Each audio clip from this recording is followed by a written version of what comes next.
इसका जी question brief exercise में 7.6 है, ठीक है। और इस 7.6 में जो क्वेश्चन है वो पूरे का पूरा वही लिंक करता है अकाउंटिंग फॉर अनकलेक्टेबल अकाउंट से रिलेटेड और बैलेंस शीट अप्रोच से रिलेटेड, जो कि ऑलरेडी हमने किया हुआ है। इसमें कहता है कि करंट हैं आपके पास, डेज पास्ट ड्यू है 1 से लेके 30, 31 to 60, 61 to 90 एंड ओवर 90। तो ये कह रहा है कि कंपनी की credit department provide the following estimate regarding the percentage of the account expected to eventually be return of from each category listed above. अब जी पहले ये सवाल हमने किया था, तो ये कैटेगरी करंट और 1 to 30, 31 to 60, 61 to 90, ओवर 90 ये इस फॉर्म में दिया हुआ था, ठीक है, कॉलम्स के फॉर्म में दिया हुआ था। अब उसने रो वाइज कर दिया, लेकिन बात वही है, ठीक है। अब उसने कहा है कि ऊपर वाले जो अमाउंट है ये आपके अनकलेक्टेबल्स हैं, इसके बाद सॉरी अकाउंट रिसीवेबल्स हैं, अकाउंट रिसीवेबल्स हैं। अब इसमें नीचे जो आपकी ये कैटेगरी दी गई है 2%, 4%, 16%, 40%, 90%, ये अनकलेक्टेबल की कैटेगरी की दी गई है, ठीक है। अब उसमें कहता है the company use balance sheet approach to estimate credit losses, ठीक है। कंपनी जो है वो इस अप्रोच को एस्टिमेट क्रेडिट लॉसेस को एस्टिमेट करने के लिए बैलेंस शीट अप्रोच को यूज करती है। उसमें कहा गया है record the company uncollectible account expense assuming it has 1400 credit balance in its allowance for doubtful account prior to make the necessary adjustment। अच्छा जी, दिस इज द एंट्री कि आपने अनकलेक्टेबल अकाउंट एक्सपेंस की जो है वो रिकॉर्डिंग करनी है। इसकी एंट्री पास होगी अनकलेक्टेबल अकाउंट एक्सपेंस डेबिट और allowance for doubtful account credit, ठीक है, वही एंट्री है। ये क्वेश्चन नंबर 7.6 जो मैंने आपको करवाया था, ये सेम टू सेम उसकी कॉपी है, ठीक है। ये जो मैंने आपको बताया था कि आपने सबसे पहले परसेंटेज अप्लाई करनी है, परसेंटेज अप्लाई करके टोटल कर देना है, तो आपके पास टोटल अनकलेक्टेबल्स आ जाएंगे। फिर आपने एक एडजस्टमेंट करनी होती है, एडजस्टमेंट में आपने ये देखना है कि पिछला कौन सा बैलेंस है, इस साल का टोटल कितना बैलेंस है, उसमें से माइनस कर दिया तो करंट निकल आएगा, करंट की हमने एंट्री पास कर देनी है। यानी कि हमारे पास ये टोटल जो है वो 1400 है। इस 1400 को ये हमने कैलकुलेट किया होगा, कुछ ये परसेंटेज अप्लाई करके कैलकुलेट किया होगा, इस 1400 को इस टोटल में से माइनस कर देना है। बाकी जो आएगा वो करंट ईयर का बैलेंस होगा, उसकी हमने एंट्री पास कर देनी है अनकलेक्टेबल अकाउंट एक्सपेंस डेबिट और account receive allowance for doubtful account credit, ठीक है। इसके बाद उसने सेकेंड एंट्री कही है record the company uncollectible account expense assuming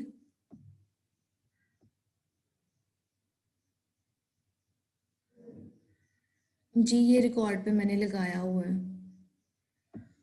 अच्छा, इसके बाद ये है कि record the company's uncollectible account expense assuming it has a $1600 debit balance in its allowance for doubtful account prior to make the necessary adjustment. अब उसने second ये चीज दे दी है कि पहले तो 1400 उसने कहा है कि क्रेडिट बैलेंस पड़ा हुआ है, अब वो कहता है record the company uncollectible expense assuming it has a 1600 debit balance in its allowance for doubtful account prior to making the necessary adjustment. अब वही एंट्री है allowance for doubtful account sorry uncollectible account expense debit और credit हो जाएगा आपका allowance for doubtful account credit. यही entry इन दोनों में होगी, ए की भी और बी की भी होगी, सिर्फ और सिर्फ आपके कैलकुलेशन में फर्क आ जाएगा। कैलकुलेशन भी आपको ये मैंने बताई हुई है, ये जस्ट आपकी प्रैक्टिस क्वेश्चन है। आपका प्रैक्टिस क्वेश्चन इस तरह से है कि प्रॉब्लम नंबर 7 पॉइंट आपको मैंने करवाया है 6, ये देख लेते हैं इधर से।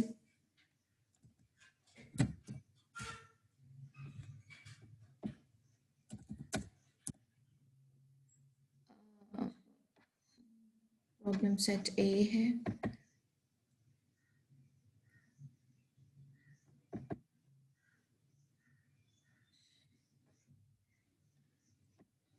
नहीं 3.7 ए दिस इज द प्रॉब्लम, ठीक है, जिसमें यही सारे का सारा जो है वो क्वेश्चन है और एंट्री आपकी जो है वो पूरी की पूरी यहाँ पे जो आपको आपने की थी, ठीक है, compute the estimated amount of uncollectible, सबसे पहले आपने यही इसमें फाइंड करना है और फिर आपने जो है वो एडजस्टमेंट करनी है, this one prepare the adjusting entry needed to bring the allowance for, जो आपने ये यहाँ पे जो एंट्री की थी, ठीक है, एज इट इज आपने जो है वो क्वेश्चन उसमें एक्सरसाइज वाले क्वेश्चन में आपने एंट्री करनी है, यानी ये जो ए और बी वाली एंट्रीज हैं एज इट इज आपने वही एंट्रीज एक्सरसाइज में जो गिवन है आपने उसकी करनी है। तो ये जो क्वेश्चन है 7.3a जैसे मैंने करवाया था, इसको अच्छे तरीके से आप इसको मेमोराइज कर लें, ठीक है, इसको रिवाइज कर लें और फिर उसके बाद आप प्रैक्टिस क्वेश्चन जो है वो एक्सरसाइज का आप करेंगे तो वो आपसे सॉल्व हो जाएगा। वैसे भी जो इसका सॉल्यूशन है वो मैं आपको प्रोवाइड कर दूंगी ताकि आप उसको चेक कर सकें कि जो आपने किया है, ठीक है, वो सही हुआ है या नहीं हुआ है। तो अब ये बताएं मुझे कि ये सवाल आप कर लेंगे? Yes ma'am. बिल्कुल सेम एज इट इज है, बिल्कुल इसमें कोई डिफरेंस नहीं है, ठीक है। यस मैम, हो जाएगा। अच्छा, अब हम आगे चलते हैं। क्वेश्चन नंबर,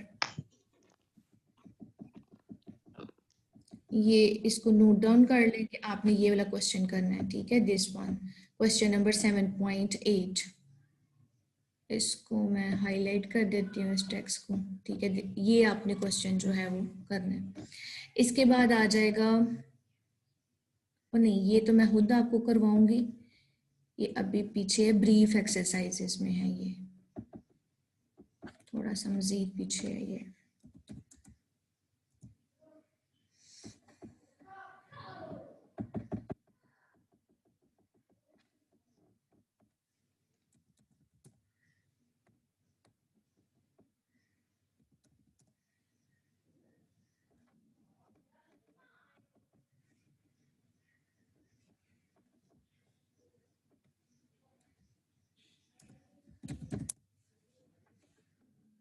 अच्छा, ये पेज नंबर आप अपना लिख लें, ठीक है, दिस इज 354 पेज नंबर और ये आपकी है ब्रीफ एक्सरसाइज 7.6, ठीक है, जो कि टोटली आपकी लिंक करती है उस सवाल से जो मैंने आपको प्रॉब्लम में करवाया था, ठीक है। ये पेज नंबर पे लिख लें आप अपने रजिस्टर के ऊपर ताकि जब आप इसको सर्च करें तो आपको इजीली से सर्च हो जाए, ठीक है। This is page number 354 and brief exercise 7.6 और इसमें लिखा हुआ है कि accounting for uncollectible account balance sheet approach. अब हम आगे बात करते हैं, अगला जो सवाल है वो आपका लिंक करता है, ये भी ब्रीफ एक्सरसाइज 7.7 है। Wilson company uses the income statement approach to estimate credit losses. The gross account receivable of 50 lakh at the beginning of the period has a net realizable value of 49 to 50,000 during the period. The company wrote off actual account receivable of 1 lakh and collected 78 lakh 75,000 from credit customer, and the credit sale of the year is amount 90 lakh. Of its credit sale, 1% was estimated eventually to be uncollectibles. ये उसने बताया हुआ सारी की information है कि भाई income state approach है, हमारे जो अकाउंट रिसीवेबल है वो 50 लाख है, फिर इसके बाद ये नेट रियलाइजेबल वैल्यू हमारे पास जी 49 लाख 25,000 है। ड्यूरिंग द पीरियड हमें राइट ऑफ करने पड़े 1 लाख रुपया और हमें जो है वो कलेक्ट हो गए 78 लाख 35,000 हमें क्रेडिट कस्टमर से जो है वो कलेक्ट हो गए हैं। क्रेडिट सेल हमारी 90 लाख की है और इसमें से 1% जो है वो हमारे अनकलेक्टेबल्स हैं। ये इन्फॉर्मेशन गिवन है। Determine the net realisable value of the company account receivable at the end of the period. अब हमें कहता है कि हमें इसकी नेट रियलाइजेबल वैल्यू जो है वो फाइंड करके दो कंपनी के eight the end of the period. अच्छा जी, अब आपने करना इसमें क्या है, सिर्फ और सिर्फ आपने निकालना है अलाउंस फॉर डाउटफुल अकाउंट का जो आपके पास फॉर्मूला है उसको अप्लाई करना है और आपने जस्ट एंट्री पास कर देनी है allowance for uncollectible expense account debit और allowance for doubtful account credit. ठीक है, आपने ये एंट्री पास कर देनी है और जस्ट इसकी कैलकुलेशन में थोड़ा सा जो है वो फर्क है। As a credit customer in the settlement of 22,000 account receivable prepare journal entries to record the following. तो कहते हैं the receipt of the note on the September 1st 2015 in the settlement of the note receivable. आपने क्या करना है, सबसे पहले जो है वो नोट रिसीवेबल के रिसीव करने की एंट्री करनी होती है। वो एंट्री थी note receivable debit to account receivable credit, ठीक है, और वो है आपकी 22,000 से ये एंट्री होगी। ये वही सवाल है जो मैंने आपको नोट रिसीवेबल के बारे में करवाया था। वो 9 मंथ जो है वो 10% 75,000 का नोट था, ये 12% 9 मंथ और 22,000 का नोट है। बाकी आपने क्या करना है, एडजस्टमेंट करनी है to record the accrued interest on December 31st 2015। तो अब आपने जो है वो December 31st को एंट्री करनी है इंटरेस्ट की। वो एंट्री हो जाएगी इंटरेस्ट रिसीवेबल डेबिट और इंटरेस्ट रेवेन्यू क्रेडिट।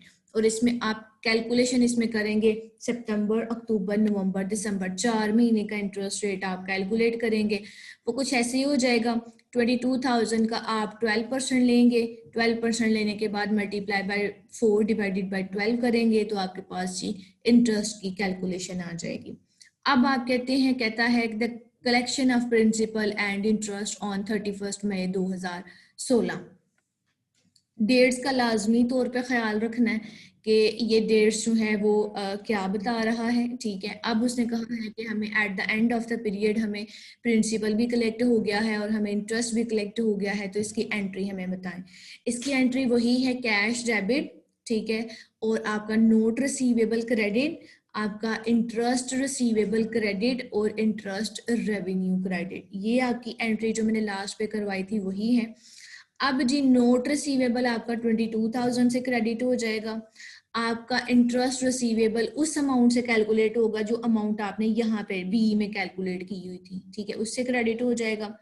और थर्ड नंबर पे आपका जो है इंटरेस्ट रेवेन्यू क्रेडिट होगा। सबसे पहले तो आपको इंटरेस्ट की कैलकुलेशन करनी पड़ेगी, ठीक है। इंटरेस्ट की कैलकुलेशन आपकी क्या होगी, वो होगी भाई आपने 22,000 का सबसे पहले लेना है 12%।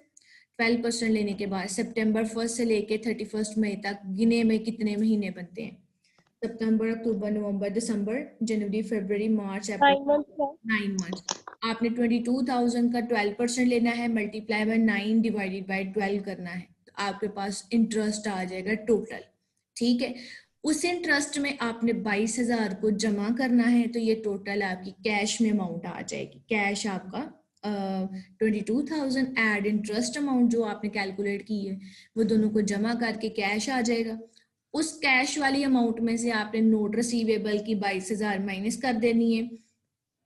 आपने उसमें इंटरेस्ट रिसीवेबल जो क्रेडिट किया हुआ है वो आपने माइनस कर देना है। बाकी जो आपके पास बैलेंस आ जाएगा वो आपके पास इंटरेस्ट रेवेन्यू आ जाएगा और वो मैम क्रेडिट कर देना है। जी मैम, ये जो collection of principles and interest, इससे हमने 22,000 को मल्टीप्लाई करना है 9 से और डिवाइड बाय 12 करना है। तो जो 12% है वो नहीं उसको नहीं मल्टीप्लाई करना और डिवाइड बाय 100 करना है, 22,000 को मल्टीप्लाई बाय 12 डिवाइडेड बाय 100 करना है। ये पूरे साल का इंटरेस्ट आएगा, ठीक है। अब हमें चाहिए 9 मंथ का, तो हम मल्टीप्लाई बाय 9 डिवाइडेड बाय 12 करेंगे तो फिर हमारे पास ही टोटल इंटरेस्ट आएगा, ठीक है। Okay ma'am.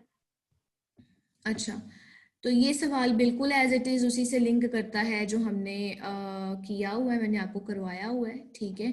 तो इस सवाल को भी आप लोग कर लेंगे एज अ प्रैक्टिस।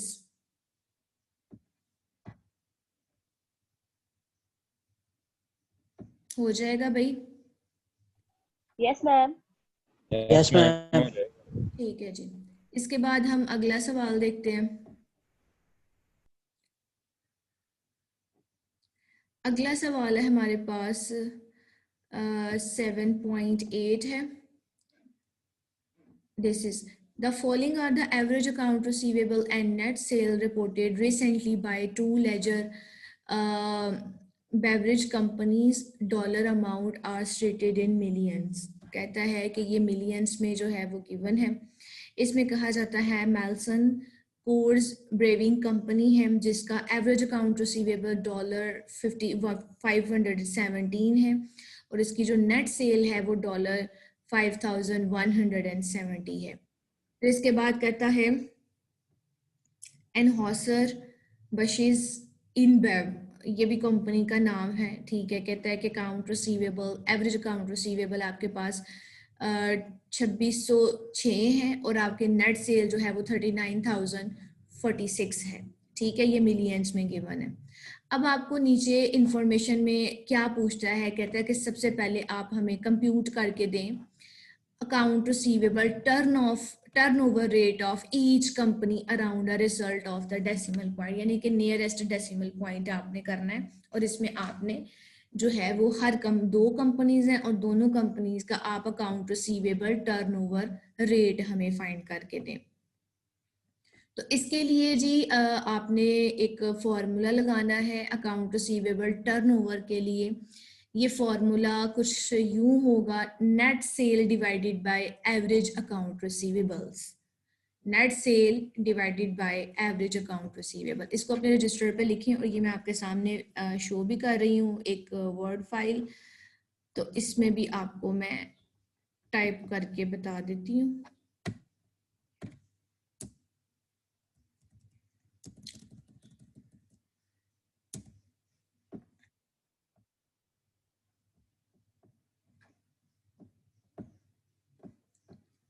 अच्छा जी, तो अब हम इसमें देख लेते हैं कि इसका जी फॉर्मूला क्या है। इसका फॉर्मूला आप लिखें account receivable turnover rate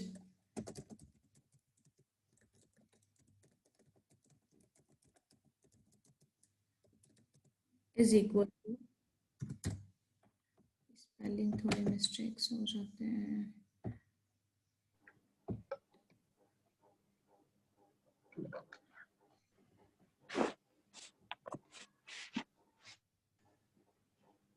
net sale divided by average account receivable.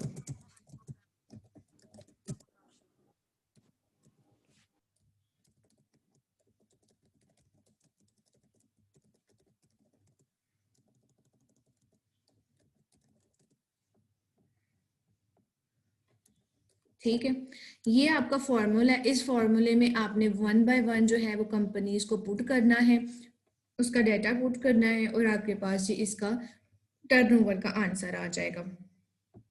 इसमें हमारे पास जी दो कंपनीज हैं, ठीक है। एक हमारे पास है मेल्सन और दूसरी है एनहॉसर, ठीक है। अब हमारे पास जो मेल्सन है इसका एवरेज अकाउंट रिसीवेबल हमारे पास $517 है, ठीक है। तो हमने जो है वो $517 जो है वो पुट कर दिया इसमें एवरेज अकाउंट रिसीवेबल में, और हमारे पास जी चाहिए हमें नेट सेल, तो नेट सेल भी इसकी गिवन है वो है 5,170। तो हमने पुट कर दिया भाई नेट सेल है हमारे पास 5,170, ठीक है, डिवाइडेड बाय हमारे पास एवरेज अकाउंट रिसीवेबल है इसके $517। तो हमने इसमें जी ये पुट कर दिया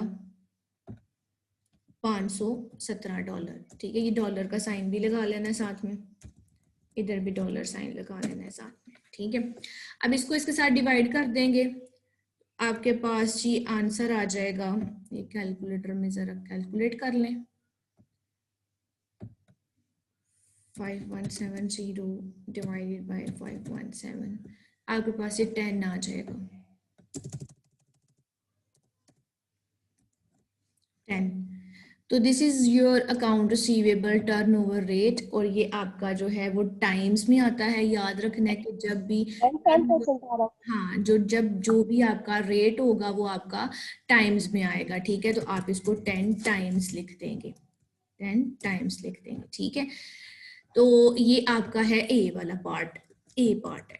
इसी तरह आपने दूसरी कंपनी का करना है, ठीक है, वो भी सेम एज इट इज आपने इसको पुट करना है। ये आपको मैंने करवाया है इसका मेल्सन का, ठीक है। आपने एनहॉसर का खुद करना है, ठीक है, यही फॉर्मूला लगाना है और आपका ये कैलकुलेट हो जाएगा। अब हम बात करते हैं सेकंड पे कि इसने सेकंड हमसे क्या पूछा हुआ है। सेकंड हमसे पूछा हुआ है इसने भाई कि compute the average number of days that take for each company to collect its account receivable. तो कहता है कि एवरेजली कितने दिन रिक्वायर्ड होते हैं एक कंपनी को अपने अकाउंट रिसीवेबल्स को कलेक्ट करने के लिए, हमें वो दिन बताएं, नियरेस्ट होल डेज में बताएं। और फिर हमें सी में पूछता है based upon your computation in A and B which company account receivable appear the most liquid, define your answer. तो कहते हैं कि जब आप दोनों को कैलकुलेट कर लेंगे, दोनों का एवरेज टर्नओवर रेट जो है कैलकुलेट कर लेंगे, दोनों का कलेक्शन पीरियड आप कैलकुलेट करेंगे, तो फिर आप बताएंगे कि दोनों में से ए और बी में से किसके अकाउंट रिसीवेबल ज्यादा लिक्विड है। लिक्विड से मुराद जो इजीली कैश में कन्वर्ट हो जाते हैं, अपने आंसर को डिफेंड करें। तो अब आपने जो दूसरा काम करना है वो ये करना है कि आपने एवरेज कलेक्शन पीरियड को कैलकुलेट करना है। तो एवरेज कलेक्शन पीरियड के लिए हमारे पास जी फॉर्मूला ये आ जाएगा 365 days divided by account receivable turnover rate, ठीक है। तो हमारे पास अकाउंट रिसीवेबल डेज आउटस्टैंडिंग या फिर एवरेज कलेक्शन पीरियड जिसको हम कह सकते हैं, इसका फॉर्मूला लिख लेते हैं। ये बी वाले का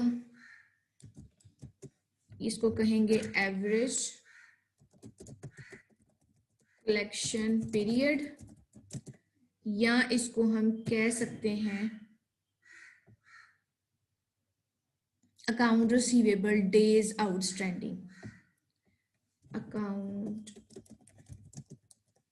रिसीवेबल डेज आउटस्टैंडिंग, ठीक है, इसको ये भी कह सकते हैं। इसका फॉर्मूला हमारे पास कुछ यूं हो जाएगा 365 days divided by account receivable turnover rate.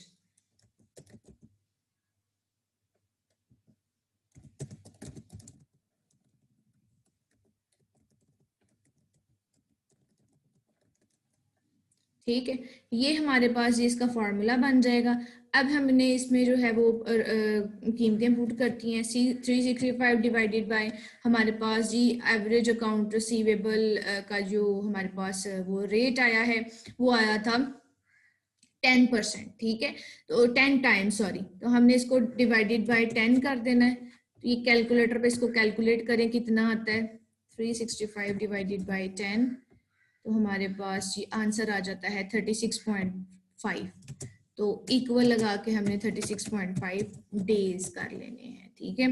तो हमें जी 36.5 या राउंड कह लो 37 डेज, ठीक है, 37 डेज हम राउंड कर लेते हैं चाहिए हैं अपने अकाउंट रिसीवेबल को कलेक्ट करने के लिए, ठीक है। ये दो फॉर्मूलाज हैं, आपने इसको पुट करना है। ये मैंने मेल्सन कंपनी का किया है, आपने दूसरी कंपनी का खुद करना है। दूसरी कंपनी का खुद करने के बाद फिर आपने कंपैरिजन करना है कि दोनों में क्या कंपैरिजन है। अब लेट सपोज जो है एक कंपनी का जो रेट है वो कम आएगा, दूसरी का ज्यादा आएगा। इसी तरह जो नंबर ऑफ डेज होंगे, ठीक है, पहली का आपके डेज ज्यादा आएंगे, दूसरे के आपके डेज कम आएंगे। यानी ये याद रखना है कि जिसका टर्नओवर ज्यादा है, ठीक है, टर्नओवर रेट ज्यादा है, उसके डेज कम आएंगे, यानी वो कम दिनों में कलेक्ट हो जाएगा। और एक कंपनी है जिसका रेट कम है लेकिन डेज ज्यादा लगते हैं उसको कलेक्ट होने में, उसको जो है वो रिसीव होने में डेज ज्यादा लगते हैं। तो आप इन दोनों में से जो है वो किसका कंपैरिजन करेंगे, आप कंपैरिजन करेंगे डेज वाइज, ठीक है। आप यही कहेंगे कि दोनों कंपनीज लिक्विड है, ठीक है, लेकिन किसका कैश जो है वो इजीली कन्वर्ट हो जाता है, किसका अकाउंट रिसीवेबल इजीली कैश में कन्वर्ट हो जाएगा, जिसके नंबर ऑफ डेज कम होंगे, ठीक है, उस कंपनी को आपने कहना है कि ये ज्यादा मोस्ट लिक्विड है। भाई देखो, एक कंपनी को 20 दिन लगते हैं अपने अकाउंट रिसीवेबल कलेक्ट करने में, और एक कंपनी को 12 दिन लगते हैं अपने अकाउंट रिसीवेबल कलेक्ट करने में। तो मोस्ट लिक्विड कंपनी कौन सी हुई? जिसको 12 दिन लगते हैं, जिसको कम 12 दिन 12 ठीक है, तो आपने दोनों में से उसने कंपैरिजन पूछा है ना कि दोनों कंपनी में से मोस्ट लिक्विड अकाउंट रिसीवेबल किसके हैं, तो आपका जिसका कलेक्शन पीरियड जो है वो कम होगा, आपने कहना है कि दिस इज द कंपनी जिसके अकाउंट रिसीवेबल मोस्ट लिक्विड है। ठीक है, यस मैम। इसको नोट डाउन कर लें इस सवाल को। ठीक है, ये ब्रीफ एक्सरसाइज है और इसका आपको एक कंपनी का मैंने करवा दिया, दूसरी का आपने खुद करना है। और फिर आपने कंपैरिजन में मैंने आपको बता दिया कि आपने डेज वाइज कंपैरिजन करना है, जिसका एवरेज कलेक्शन पीरियड कम होगा उस कंपनी को आपने कहना है कि इसका अकाउंट रिसीवेबल ज्यादा लिक्विड है। ठीक है, इसको नोट डाउन करें और फिर हम इसका जो है वो इसी से रिलेटेड एक सवाल देखते हैं आगे, जो कि उसमें है आपका प्रॉब्लम्स में है, तो उसको देख लेते हैं कि इसी तरह का सवाल अगर होगा तो इसको कैसे करना है। ठीक है,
रिकॉर्ड कर लिया आपने, लिख लिया है?